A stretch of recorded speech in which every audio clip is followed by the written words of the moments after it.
a dar inicio a la tercera mesa redonda de este ciclo cultural que se titula El espacio biográfico en el Uruguay, vidas personales y su reconstrucción en la historia, la literatura y las artes. La mesa de hoy se titula El legado del arquitecto Julio Villagnajó, arquitectura, diseño y paisaje. Y está integrado por Laura Cesio, Tatiana Rimbaud y William Rey. A continuación voy a hacer una breve presentación de cada uno de los expositores. Laura Cesio es arquitecta, egresada en el año 1995 en la Facultad de Arquitectura de la UDELAR, magíster en Historia del Arte y el Patrimonio por la Facultad de Humanidades de la Universidad de Montevideo en el año 2020. Es doctoranda en Arquitectura y profesora agregada de la Facultad de Arquitectura, directora del Departamento de Documentación e Información del Instituto de Historia, también de la Facultad de Arquitectura de la UDELAR. Es asistente académica del decano, doctor arquitecto Gustavo Scheps, y consejera por el orden docente de la Facultad de Arquitectura. Fue titular durante el periodo 2018-2022 y suplente en el periodo 2022-2026. Laura es docente e investigadora en Historia de la Arquitectura, el Patrimonio y Diseño de Comunicación Visual. Autora de diversos artículos, capítulos en publicaciones y libros. Es presidenta de la Comisión Especial Permanente de Ciudad Vieja. Fue presidenta en el periodo 2021 y 2024. Integrante de la Comisión del Patrimonio Cultural de la Nación desde el año 2025 y también es socia titular del estudio Cesio Oliveira Arquitectos. Tatiana Rimbaud es arquitecta por la Universidad de la República, egresada en el año 2013, diplomada en Intervención en el Patrimonio Arquitectónico en el año 2015, también por la UDELAR, y doctora en Teoría e Historia de la Arquitectura por la Universidad Politécnica de Cataluña.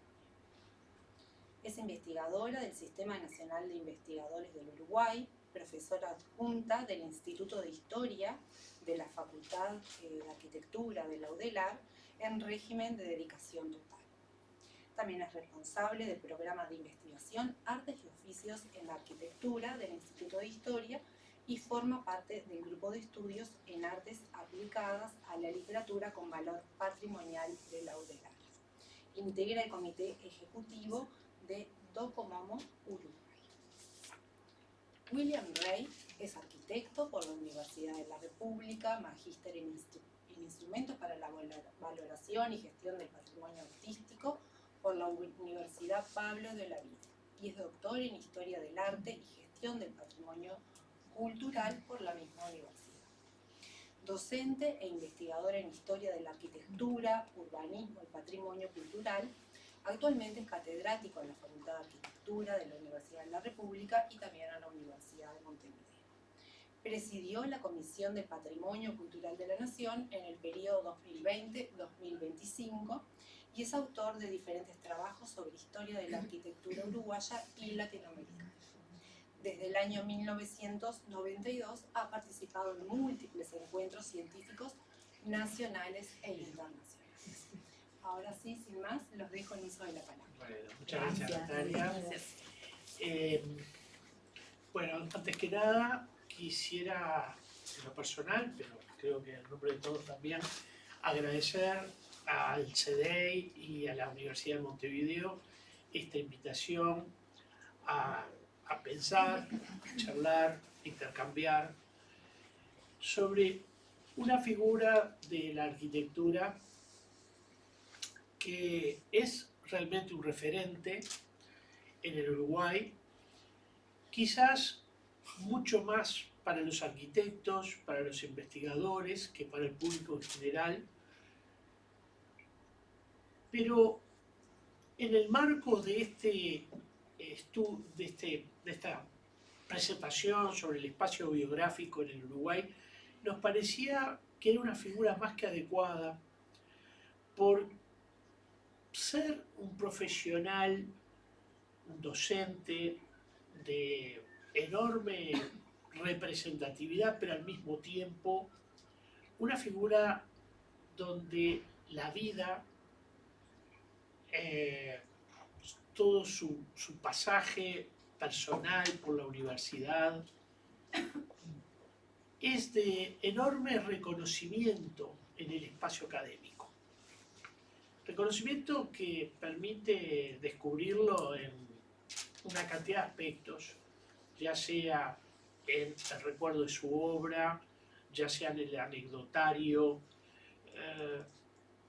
Julio Vilamajó es un personaje digno de ser abordado en su producción arquitectónica, tanto como en su vida. Una vida que es bastante conocida dentro del ámbito académico y que cada vez más permite conocer aspectos singulares, significativos, a medida que también su obra se va estudiando cada vez más. Es un autor más que interesante por su profundidad, por su espesor cultural, además de su espesor profesional específico. Pero bueno, creo que se impone comenzar esta charla con una suerte de acercamiento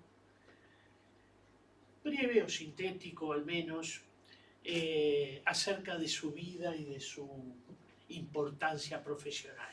No sé si es posible, pero bueno, le voy a pedir a Tatiana que haga una aproximación a esa corta vida, porque fue una persona que murió joven, pero al mismo tiempo con una fecunda producción en distintos ámbitos creativos.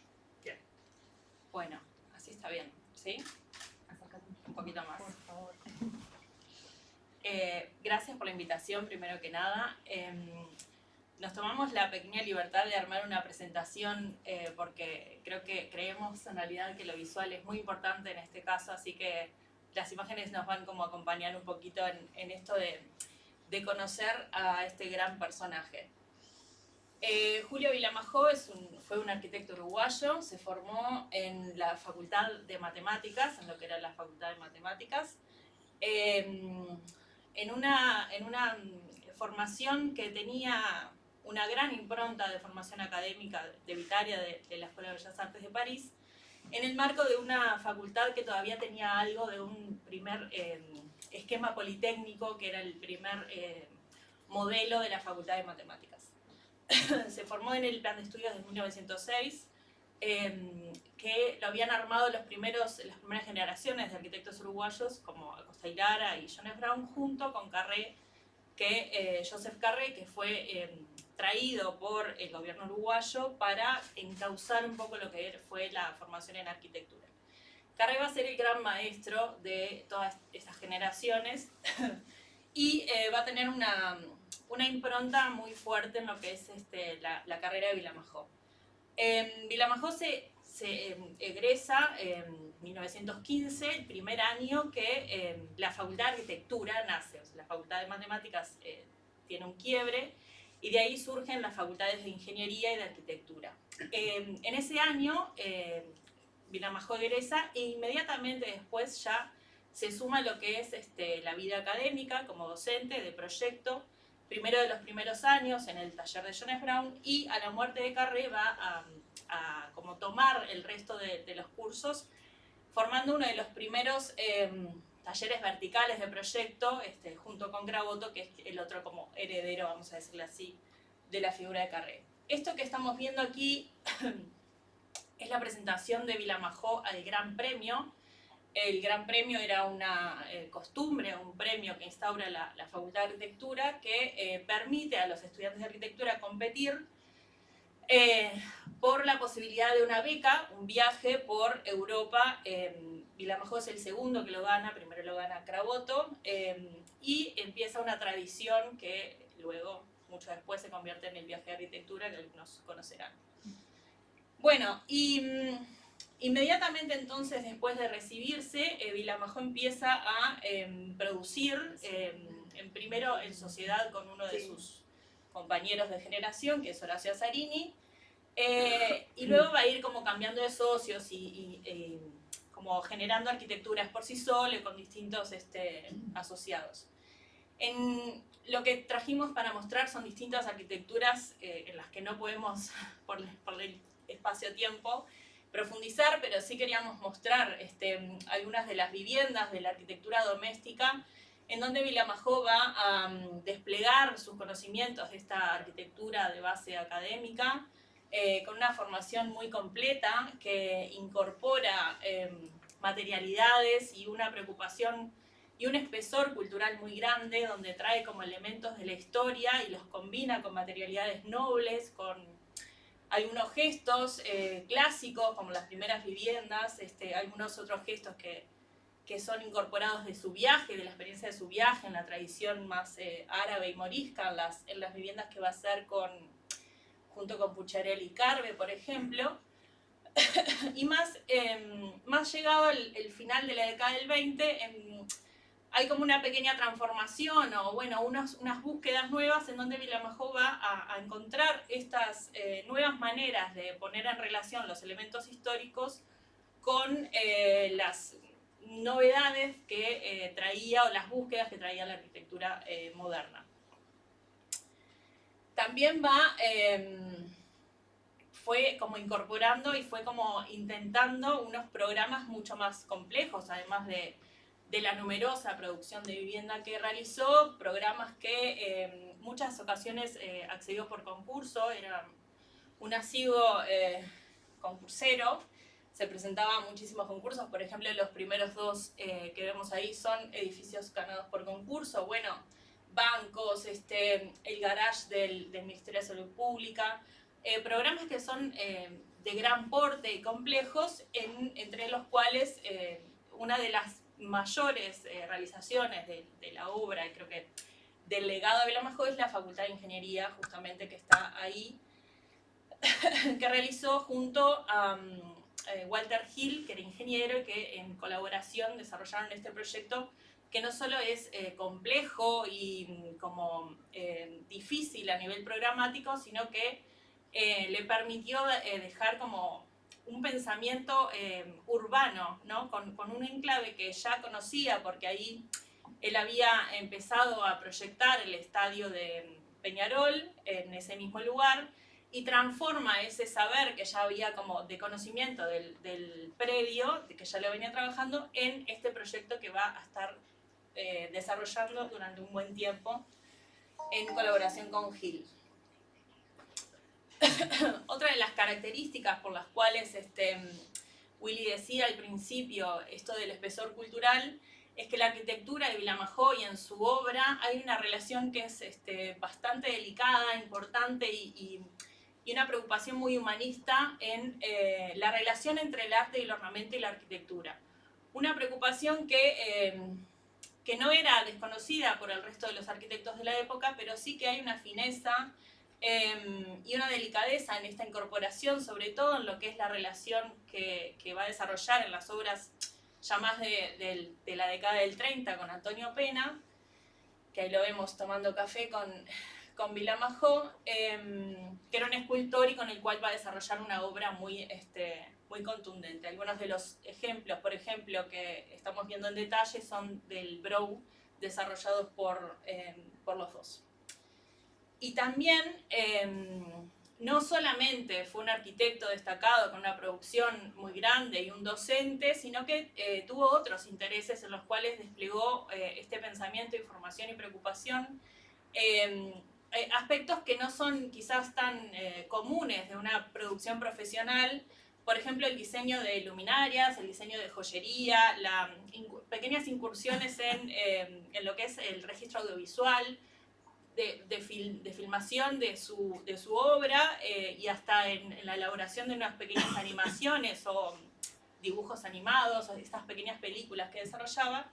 en una producción que ha quedado registrada, por suerte, y que es de una enorme diversidad de calidad gráfica, ¿no? Porque era muy buen dibujante, además de todo. Y también tuvo una parte de su pensamiento, lo dedicó como al proyecto urbano o a una preocupación territorial. Esto es algo que desde muy temprano él tiene como una inquietud que empieza como en el viaje, este viaje que comenté, que va desarrollando luego cuando hay una polémica muy grande alrededor del plan de 1930, en donde él manifiesta un cierto desacuerdo con las propuestas que estaban planteando, y que más tarde, ya cerca de la década de los 40, va a desarrollar un pensamiento urbano mucho más de cercanías y de costumbres y de poner en valor estas relaciones más locales que tienen como su principal exponente y su, creo que, ejemplo más claro en lo que es el desarrollo de Villa Serrana, con algunas pequeñas joyitas como son arquitectónicas, como son el Mesón y el Ventorrillo. Y solo para terminar, esto fue lo más breve que pude hacerlo. Tuvo también en vida cierta proyección internacional en lo que fue el desarrollo del monumento a la confraternidad uruguayo-argentina que justamente realizó conjunto a Pena, que ahora creo que está en el Parque Lezama, no sé muy bien dónde está. Sí, el Parque Lezama. Y fue invitado a colaborar en un grupo de arquitectos del mundo, ¿no? Representantes del mundo, en lo que fue el proyecto para el edificio de la ONU en Nueva York. Sería como, no el representante de América Latina, porque también estaba Niemeyer, pero eran los dos que representaban a América Latina, lo invitan a participar ahí. Esto es en el 45-6, por ahí, bueno, post Segunda Guerra Mundial, discute mucho con Le Corbusier, parece que le hace la vida un poco imposible y ahí tiene como algunos problemas de salud, por lo que creo que puede descubrir, la sala de sesiones es como su aporte mayor a lo que es el proyecto, era un proyecto colectivo, ¿no? Justamente, muchos arquitectos trabajando juntos. Ahí tiene como algunos problemas de salud, vuelve y al poco tiempo fallece, dejando, bueno, un legado impresionante que fue muy breve, pero es lo que nos trae aquí. Gracias, Tatiana. Bueno, veíamos recién una pluralidad de arquitecturas en lo material, en lo proyectual, en lo tipológico, en lo urbano, e incluso algunas de ellas en pleno territorio rural. Yo creo que esa pluralidad obviamente tiene un correlato historiográfico elemental, porque efectivamente una figura de esta talla, de esta importancia, y no hablemos todavía del valor y la proyección que tuvo formando distintas generaciones de estudiantes, hace que la obra de Vilamajó se integre a la historiografía y lo haga de una manera muy especial, yo diría, porque hay una cuestión biográfica muy fuerte que lleva a que algunos trabajos se llamen, por ejemplo, Vida y obra de Julio Vilamajó, ¿no? Es decir, donde las dos cosas están en alguna medida engarzadas. Pero bueno, para hablar un poco más del peso de Vilamajó en la historiografía, quisiera justamente plantearle a Laura Cesio una ampliación de esta idea, es decir, cómo Vilamajó juega en la construcción de la historiografía de la arquitectura en nuestro país. A mí me gustaría empezar mostrando dos cosas. Una, este es Vilamajó. Me parece interesante esta foto porque es de su periodo de estudiante. Esto era una murga que realizaban los estudiantes justamente de arquitectura y esto es en la vieja Facultad de Arquitectura, en lo que es el Hotel Nacional, allá en la punta de la Ciudad Vieja. Vilamajó no llegó a ejercer la docencia en el nuevo edificio de la Facultad de Arquitectura, en la actual, porque muere justamente en el comienzo del año 48, que es cuando se imparten por primera vez los cursos allí. Probablemente sí haya entrado al edificio, esto no lo tenemos con certeza, pero bueno, este periodo de estudiante y esta imagen me parece que va mostrando un poco una personalidad. La segunda cosa que me gustaría señalar antes de empezar a hablar de los relatos y la historiografía y quién es Vilamajó, quién ha sido, ¿no?, para la historia de la arquitectura en el Uruguay, es señalar lo siguiente. Vilamajó muere a los 53 años, joven, ¿no? Y muere, si uno vuelve a pensar en lo que Tatiana recién hizo como recorrido sintético de su trayectoria desde estudiante hasta el ejercicio profesional, uno podría decir, muere con una carrera espectacular, con una cantidad y variedad de obra impresionante, con obras en el contexto internacional, nada más ni nada menos elegido entre 10 arquitectos del mundo, ¿no? Le Corbusier, Niemeyer, pero otros destacados también que formaban ese equipo de 10. Con obras de mucha importancia, sobre todo para el contexto uruguayo, era docente, había de alguna manera ocupado el lugar de maestro que había dejado Carré. Si bien lo comparte con Caraboto, el término maestro es un término que sus contemporáneos y sobre todo sus alumnos aplicaron mucho más a Vilamajó que a Caraboto. Pero bueno, muere en ese contexto, ¿no? Y uno diría, bueno, muere en la cima. Y de alguna manera eso explicaría, pero yo esto lo quiero dejar con un signo de interrogación para retomarlo después. Eso de alguna manera se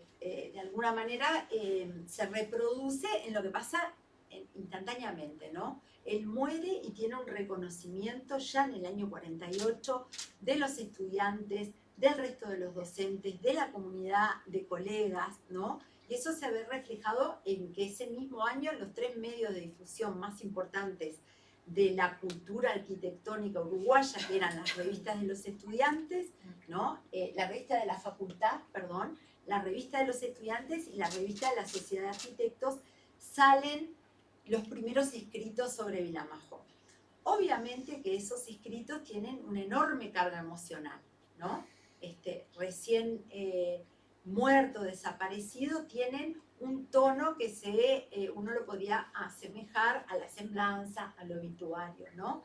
Sin embargo, a mí me parece particularmente interesante en 2 aspectos esto que sucede como instantáneamente. Primero, porque empieza a fijar un relato sobre Vilamajó, ¿no? Un relato que ya se carga al personaje de atributos. Yo acá escribí algunas de las cosas que aparecen en esto, ¿no? El término maestro, el de artista, no solo arquitecto, ¿no? No solo colega, sino artista. El del ingenio, el de la sensibilidad, el de la bondad, el de la modestia. Y yo creo que el de la modestia, no sé si es un término que cabe tan directamente a Vilamajó mirado en una larga duración, pero esto es lo que surge como espontáneamente de sus contemporáneos. El otro aspecto que me parece importante es que estos registros de alguna manera fijan algunos datos, porque Vilamajó no dejó, por ejemplo, casi entrevistas, ¿no? En donde, por ejemplo, más tarde otros contemporáneos fueron entrevistados y eso permite en el tiempo más largo poder acercarse a ciertas informaciones y demás para construir las biografías, para construir los relatos. No sucedió eso con Vilamajó porque nadie estaría esperando esa temprana muerte, probablemente, ¿no? Lamentablemente. Quizá, perdón sí, dale. que agregue, quizá el epistolario es lo que más nos acerca al pensamiento, claro, exactamente, y a la cuestión más propia, íntima, ¿no? de Vilamajó. Yo, sí. es verdad, no había reparado en el hecho de que efectivamente son casi inexistentes las entrevistas a él, ¿no? Sí. Y lo otro que sucede en esto, que sería como el primer momento de construcción de la figura de Vilamajó, es que, bueno, se pasa estas semblanzas, estos obituarios, a la exhibición de su obra. El rápido reconocimiento hace que en el año siguiente, en el año 49, aparezcan en la revista de la Sociedad de Arquitectos un número casi por entero dedicado a mostrar la obra, ¿no? Y algo similar sucede con otra revista muy prestigiosa en el momento, que era la revista Hogar y Decoración, que también le dedica un número en el año 49. Era la revista, digamos, editada por los Caviglia, ¿no? Por la mueblería Caviglia, que bueno, más que una mueblería era un proyecto cultural aquello, en ese momento, además particularmente en esa década, ¿no? Da cuenta de eso justamente la edición de una revista que tiene alrededor de 30 y pico de números. Entonces, este primer momento permite de alguna manera fijar información, registros de obras y también el sentimiento de sus contemporáneos. Y empieza de alguna forma a surgir un mito. Breves años después, yo diría que la muerte de Vilamajó, la desaparición de Vilamajó, tiene un paralelismo con el comienzo de la construcción de la historia de la arquitectura moderna en el Uruguay, ¿no?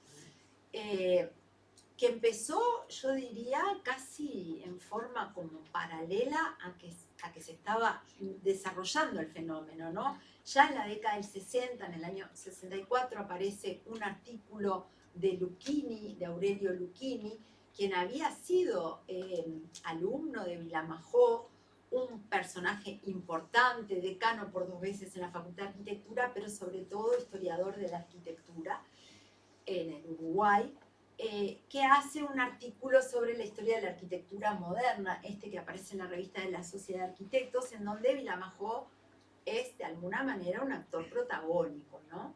Y a partir de ahí, y hasta el día de hoy, no hay historia de la arquitectura en el Uruguay en donde Vilamajó no tenga un rol importantísimo. No hay ninguna que lo omita, ¿no? Entonces, desde esta de Artucio, un primer acercamiento, posteriormente a Arana y Garabelli, por poner algunos ejemplos que dedican un capítulo especial a Vilamajó. Después otro tipo también de trabajos que tienen de repente otro corte, pero que en donde también empiezan en donde siempre podríamos decir el trabajo de Willy, de su tesis, hasta los trabajos de hoy, ¿no es verdad? O sea, es sin lugar a dudas una figura que nadie cuestiona que tiene que estar, ¿no? En la historia de la arquitectura, el urbanismo del siglo XX. Pero también hay otro tipo de trabajos. Estos son los que miran o insertan a Vilamajó en un contexto más amplio. Pero como decía Willy al principio en la presentación, es uno de los arquitectos uruguayos que tiene más trabajos y de un abanico más amplio de miradas y enfoques, sin lugar a dudas. Yo diría que es el que más, no sé qué les parece a ustedes, pero sin dudas es el que más tiene trabajos que van desde las biografías más tradicionales, es decir, ese relato cronológico que repasa todo, ¿no? A las biografías más de corte intelectual, quizás con un enfoque más contemporáneo, o a los trabajos de corte monográfico que sin hacer un relato totalizador enfocan algún aspecto de la vida, de la obra o de la trayectoria con un rigor académico, con un rigor investigativo, como pueden ser algunos de los que están acá, ¿no? Las valijas de Vilamajó es una tesis que se concentra en las valijas que Vilamajó trae cuando vuelve de ese viaje del Gran Premio. Un viaje que fue muy particular. Tatiana decía hoy, bueno, fue el segundo que ganó el Gran Premio, se fue a Europa y de allá no volvía y la facultad le reclamaba, bueno, Vilamajó, y él seguía pidiendo plata y el viaje que iba a hacer por un X periodo y tenía un recorrido aprobado por el Consejo de la Facultad, terminó siendo por más del doble el tiempo, con mucho más recursos y con la facultad reclamando que volviera, y Vilamajó no se sabía muy bien dónde estaba. Estamos hablando de fines de la década del 10, entonces comienzo de los 20, ¿no? ¿Cuándo es que 21 vuelve? al 24. 21 al 24, sí. Entonces, bueno, eso también da idea y va construyendo el personaje desde sus años más jóvenes, ¿no? Y otro tipo de trabajos, por ejemplo, el de Lucchini, que es el primero que aparece en el año 70, ¿no? Julio Vilamajó, su arquitectura, o el último, ¿no? Por ir a los dos extremos, Universo Vilamajó, apareció en el año 24, creo, ¿no? 24, sí. Son dos trabajos que, por ejemplo, yo diría, se sitúan en el medio, ¿no? No tienen un carácter biográfico tradicional, pero sí tienen una intención de reconstruir la integralidad de Vilamajó, de mirarlo desde todos los lugares posibles, de compilar toda su trayectoria, pero tienen, por otro lado, un rigor académico y de investigación de mucha profundidad. Después otro tipo de trabajo, ya en línea con los nuevos formatos, ¿no? Que puede estar en web y demás, en donde también siempre Vilamajó resulta ser el que tiene más obra, el que tiene un circuito particular, etc. Y este es como un aspecto de esa mirada desde la historia de la arquitectura, pero hay otro que también es muy importante y que es el reconocimiento o la valoración patrimonial. ¿Y por qué me parece importante? Porque de alguna manera se va de los límites de lo disciplinar, porque una valoración patrimonial en definitiva es el reflejo de la valoración de una sociedad, no solo de la comunidad de arquitectos, ¿no? La figura del monumento histórico o alguna figura de protección a nivel departamental implica que hay de alguna forma un reconocimiento de toda la sociedad hacia ese o esos objetos. Y en ese sentido también Vilamajó ha sido incuestionable. En la ley 14.040, que es la ley que define la figura del monumento histórico por primera vez en el Uruguay, es del año 71. Y en ese contexto se conforma un grupo entre los quienes está Lucchini, como reconocido historiador de la arquitectura uruguaya, está Baucero como historiador, está Laroche como artista y historiador del arte, ¿no es verdad? No, y Pibel también está. Y Pibel, bueno, esa es que a quienes se le encomienda de alguna manera, bueno, cuáles van a ser los primeros monumentos históricos designados por esta ley. Ellos hacen una lista muy pormenorizada, ¿no? Y de ese estudio de bienes, de los cuales finalmente se decantan en 100 bienes, hay 3 de Vilamajó, ¿no? Cosa importante, pero después no se nombran esos 100. Sin embargo, en esas primeras declaratorias se nombran los 3 de Vilamajó. Es decir, esos 3 fueron bienes no cuestionados, ¿no? O sea, sí, dentro de los 100 se terminaron declarando un porcentaje mucho menor, los que permanecieron sin variación fueron la Facultad de Ingeniería, el Ventorrillo y el Mesón de las Cañas, reconociendo de alguna manera las 3 obras, yo diría de la última etapa, ¿no? De Vilamajó, y las que también quizá probablemente tengan un acercamiento por sus programas y por lo que significan a la sociedad en su conjunto.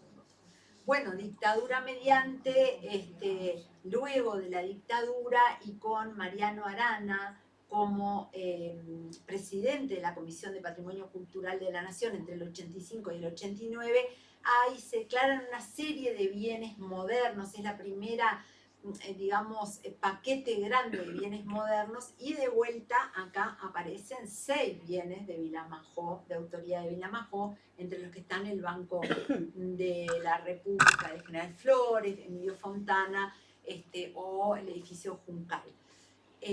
Fíjense que, claro, ¿no? En la primer grupo que eligió esos bienes estaba Lucchini, que había estudiado a Vilamajó.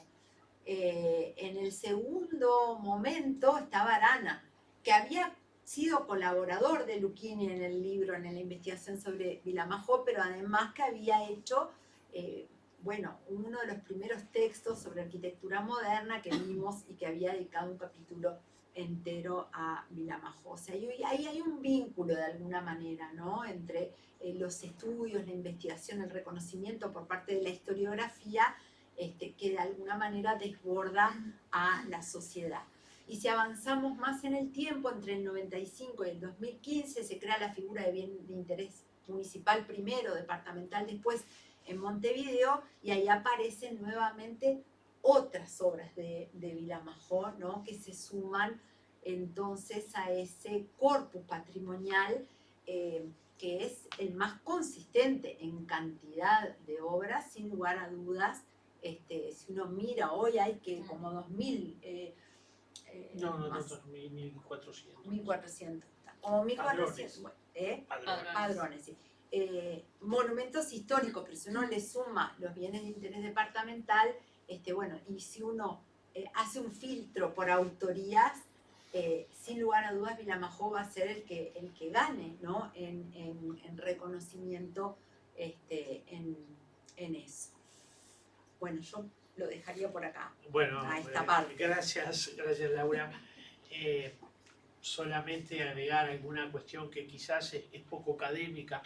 Claro, en ese viaje que realiza Europa y la facultad le demanda volver, porque ya no hay ni más plata ni más espacio para que sigas viajando, nos habla de una bohemia permanente que se traduce en la forma de vivir. Otro de los grandes nombres es que era un gran chef, le encantaba cocinar e invitaba muchas veces a amigos y a estudiantes, no a su casa, ¿no? Iban generalmente a un restaurante, el Liropeya, que estaba en el mercado del puerto, y ahí entraba a la cocina y cocinaba. Es decir, eso muestra en alguna medida ese carácter afable, al mismo tiempo con una fuerte carga de humorismo y de... Willy, ¿te puedo interrumpir? Claro. Justo traje para leer algo que tiene que ver con eso, Perfecto. que cuando termines capaz que podemos... Básicamente quería decir eso, ¿no? Es decir, aspectos que tienen más que ver con, a ver, la vida mismo en facultad. A veces llegaba a altas horas de la noche, donde llegaba el vino incluso y se compartía con los estudiantes. Lo voy a leer porque me parece que viene a cuento, ¿no? Es de la tesis doctoral de Gustavo Scheps, que es sobre la Facultad de Ingeniería, y pone, hace una cita, ¿no? Dice, y así llegó la noche, y don Julio se adueñó de la cocina del Liropeya. Sacó de las canastas las mejores verduras, carnes, fiambres, especies, aceites, etc. Y él preparó sus cenas. Eligió lo que quiso y cocinó lo que quiso. Y todo salió como él quiso. Y esto era en el contexto, el relato lo hace Jones Odriozola, que fue alumno, trabajó con él, hijo de Jones Brown. Y esto era un festejo del recibimiento de 3 alumnos de Vilamajó, que parece había comenzado a la mañana y había terminado con la cena de Vilamajó a la noche. Exactamente.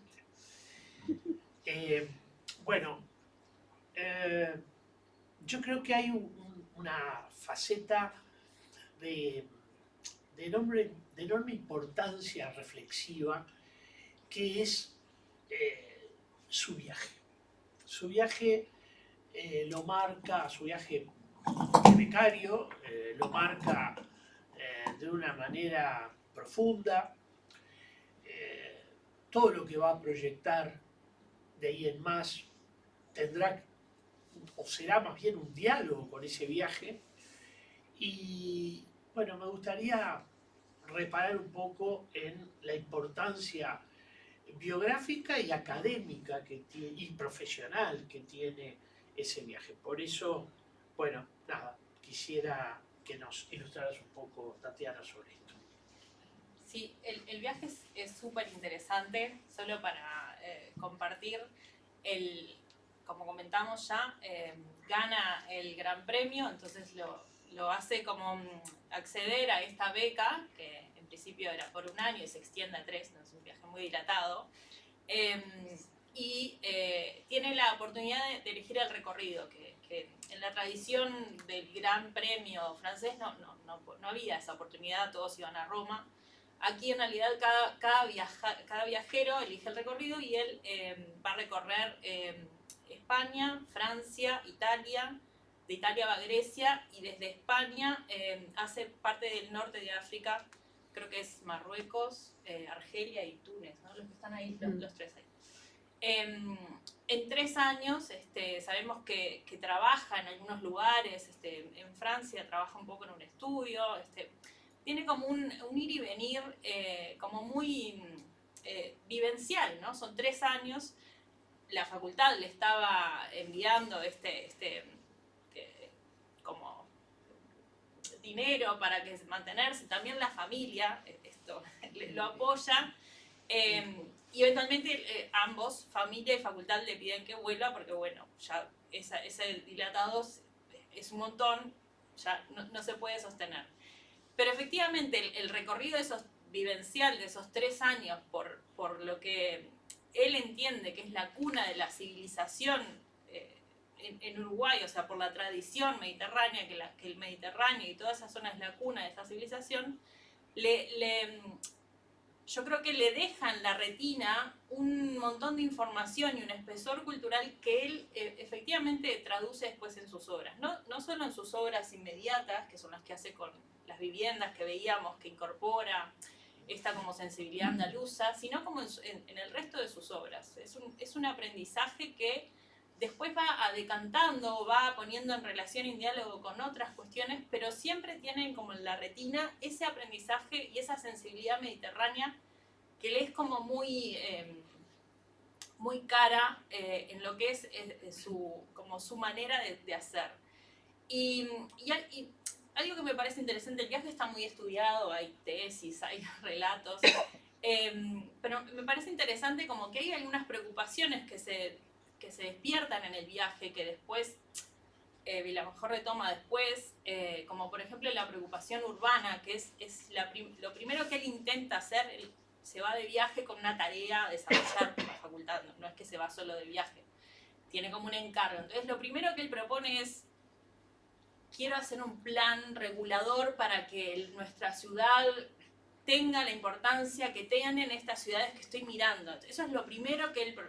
Claro, hay como un impacto y un deslumbramiento y un aprender tan grande, que eso es lo que dice: yo quiero hacer esto, estoy viendo esto y quiero volcarlo en mi ciudad. La facultad le dice: no, eso es muchísimo, trae otra cosa. Y a partir de ahí, en un ida y vuelta, bueno, efectivamente hay como unos apuntes de viaje que son los que están en las valijas, hay unos recortes, unos cuentos, etc. Pero hay como unas preocupaciones que surgen de ese aprender, de ese mirar cosas diferentes, que creo que por lo general se asocian a Vilamajor ya en el debate de los 30, bueno, y cuando se opone a cierta mirada de Craboto, pero creo que ya estaban como ahí, es lo que les toca el viaje. Eso me parece que es como interesante. Y otra cosa que ahí ya nos vamos un poco del corte biográfico, pero me parece que también podría ser interesante mirar el viaje entre los viajes. El viaje, este es el segundo viaje de Gran Premio, pero estos viajes vienen de una tradición que existía en Europa, pero que existía también aquí. Los profesores de Vilamajor viajaban y hacían, no sin el Gran Premio, pero también viajaban. Lo hizo Acosta y Lara, lo hizo Monteverde, lo hizo Foglia, lo hizo Vázquez Varela. Hay una tradición de los arquitectos que viajan, lo va a seguir habiendo después. El viaje, en el marco de los viajes, por lo general siempre tienen algún tipo de registro, ya sea gráfico, una memoria, unos apuntes, las epístolas. Creo que ahí hay algo que todavía, como investigadores, no hemos como logrado atacar, que es el viaje en la arquitectura y cómo eso hace como un ida y vuelta que es mucho más fluido que lo que puede llegar a venir por las publicaciones, que una de las maneras que siempre decimos, bueno, llegaron las publicaciones, no sé qué. Creo que hay un diálogo y una circulación de ideas mucho más fluida, franca y honesta que Vilamajó es uno de los exponentes más grandes. Es una honestidad y una circulación como muy interesante, creo que es algo como a explorar. Sí, coincido plenamente. Yo creo que sus apuntes, además del viaje, muestran esa extensión cultural, porque hablamos de espesor, de profundidad, pero también hay una extensión en áreas de la cultura que son impactantes. A mí me impresiona, por ejemplo, su formación histórica. Un individuo que se ha metido mucho en la arquitectura antigua, en la arquitectura de los romanos, en la arquitectura española, hispana y medieval, que hace apreciaciones increíbles sobre materias como la jardinería, se deslumbra en la Alhambra, se enamora también de las arquitecturas renacentistas. Esto es una cosa que no está demasiado analizada. Vilamajó tiene una especial inclinación por lo que se conoce como el plateresco español, de hecho lo va a proyectar en una cantidad de proyectos nuevos. Es decir, el viaje es una verdadera ventana al conocimiento, pero una ventana que se aprovecha al máximo. No obstante, quizás, y para redondear, sería interesante plantear, bueno, ¿cuánto ha pesado lo biográfico, la vida, en la formación, en su producción escrita, dibujada, en su, digamos, condición de docente, su vida? Es decir, capaz que con otros arquitectos nosotros no tenemos una apreciación de fuerza de vida como se ve en Vilamajó, ¿no? Si comparamos con otros, como Craboto, bueno, como Escaso. De Escaso sabemos poco de la vida de él, por ejemplo. Y acá sabemos mucho. Me gustaría pedirle a Laura un poco para el cierre que haga una reflexión sobre esta relación entre la vida vivida y la producción en sentido amplio, ¿no? En sentido más vasto, porque tal como dijiste, fue todo, fue artista, fue arquitecto, bueno, fue un creador realmente. Joyero, sí, orfebre, exactamente. Sí, esa pluralidad de intereses que tenía Vilamajó, que además concretó en cada una de estas áreas, ¿no? Tatiana también hablaba de los dibujos animados, cuestiones que son muy singulares, ensayos que hacía, ¿no?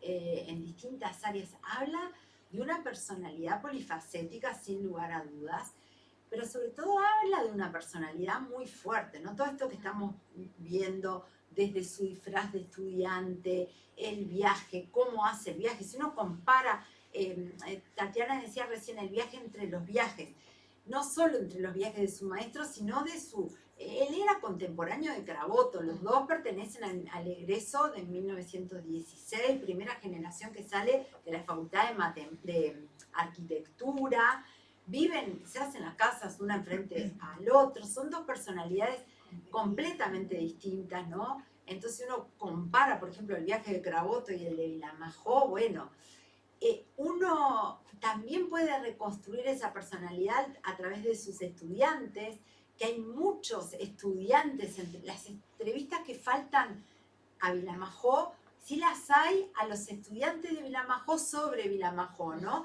Y todos es unánime, era muy divertido, y hasta decían, bueno, el taller Vilamajó era el taller divertido, el taller Craboto era el aburrido, y eso ha pasado de alguna manera hasta la arquitectura, ¿no?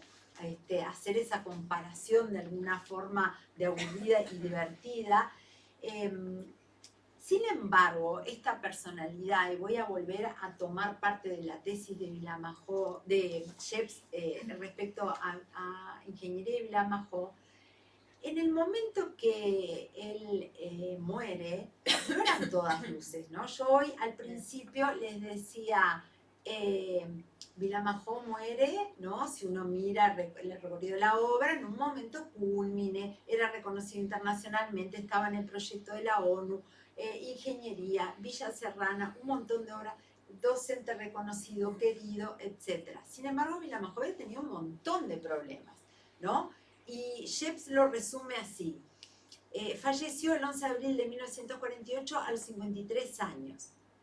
Expulsado de su gran obra, el edificio de ingeniería. Fue echado finalmente. Ingeniería fue todo un conflicto, porque es la gran obra de Vilamajó, sin lugar a dudas, si desde uno mira la arquitectura solamente. Pero sin embargo, él se la otorgan habiendo un concurso que se desconoció, tiene problemas con la sociedad de arquitectos por esto mismo, después tiene problemas con ingeniería, el consejo de ingeniería, el decano, pero tiene a su gran amigo Walter Hill, quien no es solo el calculista de la obra, sino que es quien defiende a Vilamajó frente a excesos de presupuesto y un montón de otras cosas que están muy estudiadas también en la tesis de Sheps y que son muy, si uno lo mira de lejos, muy divertidas, pero también muy sintomáticas de esa personalidad. O sea, yo voy a hacer lo que yo quiero, acá soy yo el que mando de alguna manera, ¿no? También dice Sheps, alejado en pleno parto de su obra en Villa Serrana. También tiene problemas con la Sociedad Anónima Villa Serrana. De hecho, bueno, se murió y termina en la dirección de obra algunos de sus alumnos, tanto del Ventorrillo, creo que el Ventorrillo ya estaba casi finalizado, sí, pero el Mesón no. No tuvo hijos, dice Sheps.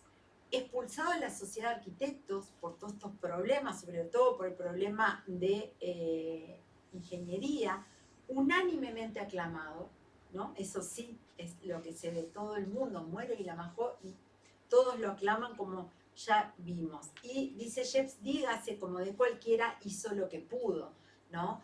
Pero entonces esa es la personalidad de Vilamajó, polifacética, todo esto que yo les decía, ¿no? Ingenioso, sensible, artista, maestro, todo eso, pero con estas sombras también, ¿no? Cuestionado por el... es increíble porque sucede en un breve lapso de tiempo todo el problema con el concurso, con el proyecto dado a dedo, digamos. Ahí saltan sus profesionales contemporáneos acusándolo, ¿no? De alguna manera. Sin embargo, 4 o 5 años después murió y todos los mismos salen a reconocer instantáneamente todas esas cualidades de Vilamajó. Entonces, yo creo que sin dudas es un incuestionable, es una persona reconocida a lo largo del tiempo, por sus contemporáneos, pero a lo largo del tiempo. Creo que en algún momento vos dijiste, o tú, Tati, hay algo más para estudiar de Vilamajó, hay muchísimo más para estudiar de Vilamajó, hay muchos caminos posibles, porque también de alguna manera uno se puede preguntar, retomo algunas cuestiones de acá, ¿no? ¿Quién es Vilamajó? ¿Quién fue Vilamajó? ¿Y quién será Vilamajó? ¿No? En esta multiplicidad de miradas posibles y frente a una personalidad tan poco común, ¿no? Uno podría decir que era poco común para su época, pero hoy también creo que es una personalidad poco común. Absolutamente. Eso hace que yo creo que siempre en todas las personas, en este caso estamos hablando nosotros de arquitectos y de miradas o de relatos biográficos o monográficos en relación a arquitectos, siempre hay una mirada distinta que es posible, ¿no? Porque en general miramos desde nuestro contexto, desde nuestra escala de valores y desde nuestros intereses. Y eso va cambiando con quien mira y con el tiempo. Eso siempre es así, pero yo creo que en Vilamajó se potencia por justamente esta personalidad tan poco común, tan polifacética y tan abierta, ¿no? En sus gustos. Otra cosa que no dijimos, no hicimos énfasis, hablábamos sí de las cartas. Hay muchas cartas que Vilamajó, que se conservan por suerte de Vilamajó, y hay algunas que uno las lee y que es entre amigos, por ejemplo con Jones Odriozola, y uno dice, Vilamajó estaba escribiendo esta carta para la historia, o sea, no parece que solo le escribe al amigo. Entonces, en ese sentido, es muy rico también Vilamajó, porque yo creo que tenía un sentido de la historia, no solo en cómo miraba y cómo la historia fue determinante en su forma de proyectar, esto que hablaban tanto Willy como Tatiana, sino también en el sentido histórico que tenían Vilamajó. De la misma manera, tampoco hablamos mucho, y por eso es como inabarcable siempre, de la polémica pública en torno al plan regulador que tiene con Cravoto, que Tatiana nombró y del cual él registró en los diarios de la época. Pero también él fue contratado por la Comisión Nacional de Educación Física y hizo en ese marco una serie de planes y proyectos que condensan una reflexión muy profunda que va mucho más allá de la arquitectura, ¿no? También desarrolló planes urbanos y hay textos que acompañan eso. O sea, él también escribía, ¿no? Y muchos de esos escritos son muy importantes hoy para reconstruir el pensamiento, no solo la obra arquitectónica, sino el pensamiento más general de Vilamajó. Sí, a ver, habrían muchísimos aspectos a considerar en relación a la calidad humana de Vilamajó, ¿no? Nombrabas a Jones Odriozola. Jones Odriozola fue un gran arquitecto, alumno de Vilamajó, que tiene unas dificultades tremendas con la vista, y Vilamajó lo ayuda económicamente, habla justamente del humanismo de Vilamajó, preocupado por personas cercanas, con quien además, un poco lo decía Laura, mantiene una correspondencia riquísima en términos proyectuales y en términos históricos. Es realmente muy, muy valiosa esa correspondencia, que está en uno de los libros que mostrábamos, que es el de César Lustó, y que se llama Vida y Obra de Julio Vilamajó, que es muy rica además por sus anexos. Entre las grandes discusiones, una de ellas tuvo que ver con Escaso, cuando Escaso es el que se encarga de decirle tenés que volver del viaje, y es muy duro Escaso con él, ¿no? Pero tenía razón Escaso, se había pasado de la raya, ¿no? Tiene poco que ver con esa personalidad abierta. Y creo también que en los años 50 fueron años de mucho cambio en la facultad, es decir, los años siguientes a la muerte de Vilamajó, con decisiones dramáticas dentro de la facultad que llevaron a la expulsión, por ejemplo, de Mauricio Cravoto, una figura de referencia en la facultad. Creo que lo hemos hablado contigo. Yo creo que si Vilamajó hubiera sido, también hubiera entrado en la lista de los expulsados de la facultad, no solo por estas, digamos, maneras de vivir, de ordenar su vida académica, etc., sino también porque estaba entrando en crisis esa valoración del proyecto. Había todo un camino sociologista dentro del nuevo plan en los años 50 que llevó muchas veces a menospreciar la importancia del diseño, la importancia de la reflexión específica sobre el proyecto, y más en cambio hacia una comprensión sociologista de la realidad del país. Bien, esta era un poco la idea. Creo que en alguna medida respetamos el esquema de la reflexión biográfica, y creo que, bueno, que este era desde la arquitectura posiblemente el personaje más apropiado para este marco. Así que, bueno, muchas gracias a todos y por supuesto que está abierto para preguntas, opiniones, dudas, lo que ustedes consideren.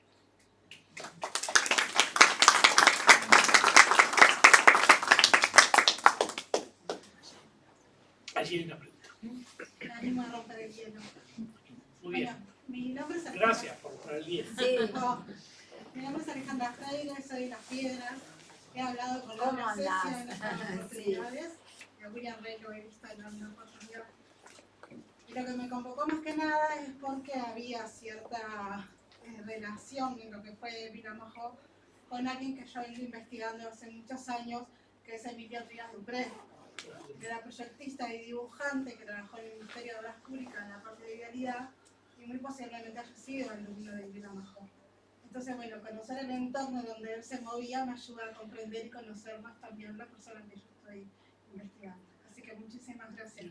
Es interesante lo que decís porque evidentemente esa es toda una tesis, ¿no? Sí. Es las proyecciones de la docencia, la enseñanza de Vilamajó en la arquitectura de los organismos públicos. Es todo un tema enorme. Digamos, no solamente tenía seguidores en el marco de, digamos, de profesionales independientes, también hay marcas importantes en la obra del Estado, en ese sentido, ¿no? Sí, en el caso de Emilio, por ejemplo, él, en el tiempo que estuvo en el Ministerio de Obras Públicas, colaboró en muchísimas obras de lo que eran las escuelas, las instituciones de estudio, así como también lo que fue la restauración de la Casa Solar de Artigas y Sauce, la Fortaleza Santa Teresa, el Fuerte San Miguel, diferentes fueron, es decir, mucha actividad en el entorno de todo el Uruguay, no solo en un sitio, aparte de no haber terminado la carrera de arquitecto, pero sí trabajando como proyectista y dibujante. Y una gran amistad, por ejemplo, con Escaso, porque él fue el testigo de boda de Emilio Trías. Mira. Era eso. Gracias. Sí. Fernando. Yo quería preguntar algo que me surgió, me parece fascinante el tema del viaje de Vilamajó. No he leído sobre el viaje, así que lo voy a apuntar desde la ignorancia. Pero por los años del viaje, ¿no es curioso, o de repente hay una respuesta, ¿no?, que no le haya interesado a Vilamajó conocer Alemania, Holanda, en fin, donde estaba con una cantidad de innovaciones en el tema de la arquitectura y una serie de personas? Esa es la pregunta. Y la segunda que quería hacer era si hay algo en el plano urbanístico que haya podido hacer Vilamajó. Empezamos por la última pregunta, Villa Serrana. Sí. Todo el trazado de Sí, Villa sin Serrana duda. es de Vilamajó y se concretó, digamos, y es el que existe hoy. La otra pregunta sí es interesante. De hecho, Caso, por ejemplo, que también forma parte de la promoción de 1916 junto con Craboto y Vilamajó, viaja y va a Alemania. Porque claro, Alemania estaba en reconstrucción como Francia y otros países, ¿no? Iba a ver las primeras obras modernas, digamos, los Siedlungen, los conjuntos de vivienda, que bueno, sí, evidentemente Alemania era un lugar de referencia desde ese punto de vista para la arquitectura contemporánea de ese momento. Ahora, No, hay que arriesgar hipótesis. Hipótesis. Primero es bueno aclarar que sobre el viaje de Vilamajó igual tenemos grandes vacíos. No es que sabemos en qué lugar se estuvo. El otro día discutíamos con Aníbal Parodi, que es un investigador importante de Vilamajó, si había estado en Sicilia, por ejemplo. yo supongo que estuvo en Sicilia, En Siracusa parece en haber Siracusa, estado. exactamente, porque utiliza ese nombre como Pero- seudónimo en un Sí, concurso.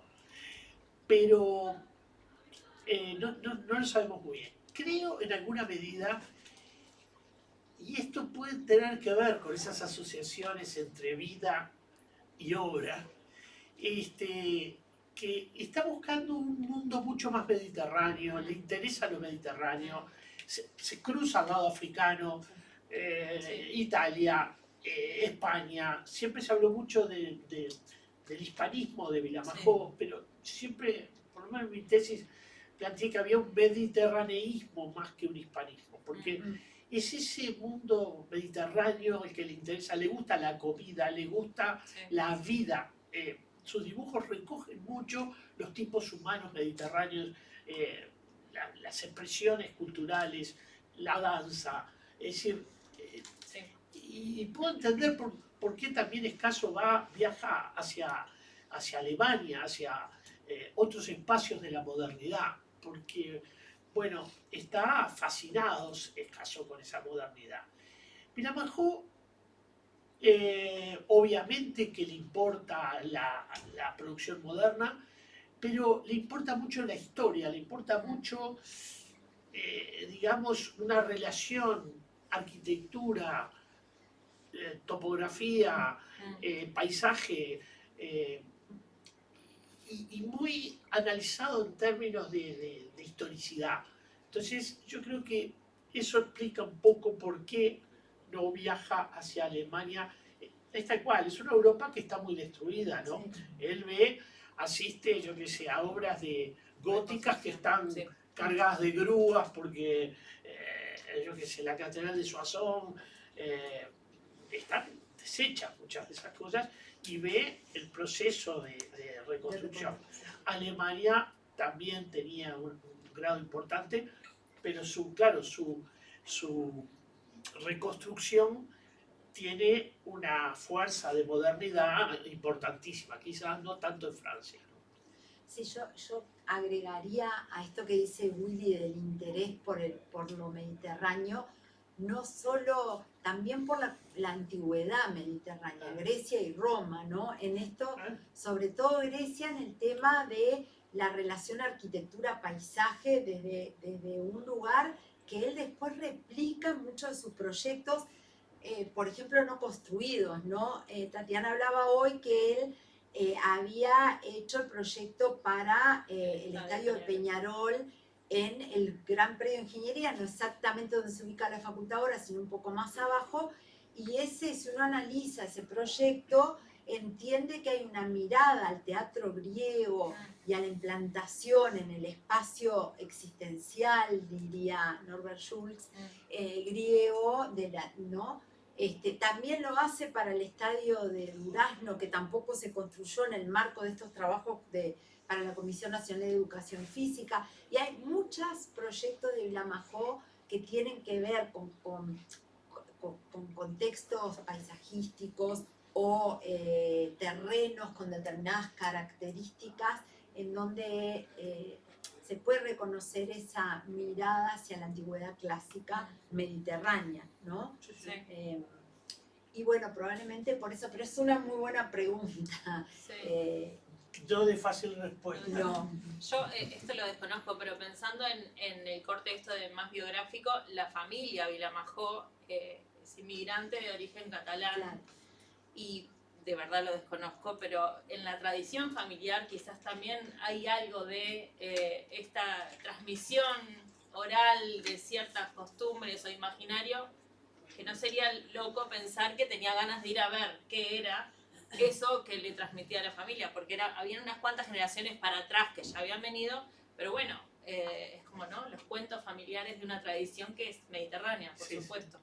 Aunque de todas maneras, yo quiero advertir que era más andaluz que catalán. Bueno, No por familia, sino no, es cierto. por vocación, Por gusto, por gusto.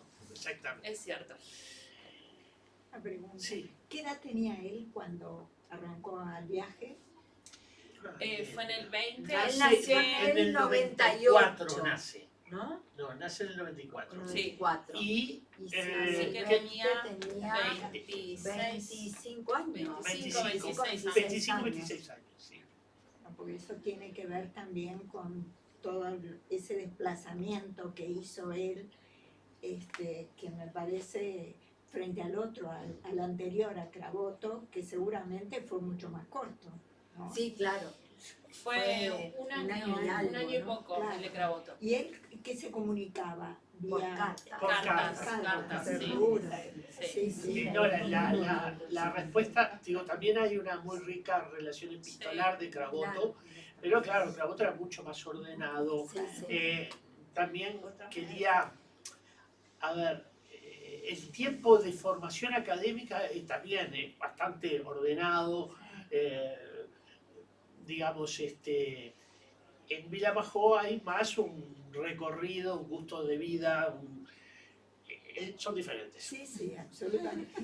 No, ellos se hicieron las casas una frente a la Enfrente. otra. Sí, Enfrente. exactamente. En Sarmiento y Boulevard Sí, sí, Artigas, sí. una acá al lado del Bueno, puente. sí, sí. Y además bromeaban entre ellos con respecto a cuál era mejor, la que tenía mejor vista. Sí, sí. Ese tipo de Sí, hay cosas. una famosa frase que dice que Vilamajó le dijo a Craboto un día: che, Craboto, tu casa te quedó mucho mejor que la mía. Y Craboto le dice: ¿así por qué? Porque desde la tuya se ve la mía. Conocía, ¿sí? Conocía el tema, sí, muy bueno. Muy bien. Bueno, muy bien. Muchas gracias a todos.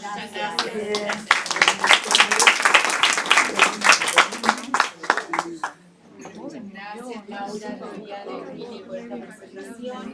Antes de terminar, quiero invitarlos a la próxima mesa redonda, que va a ser el 10 de septiembre en el Archivo General de la Nación. En esta ocasión vamos a hablar de los archivos personales, una mirada de la historia, la música y las letras. Les vamos a enviar la invitación por mail. Gracias. Gracias, muchas gracias.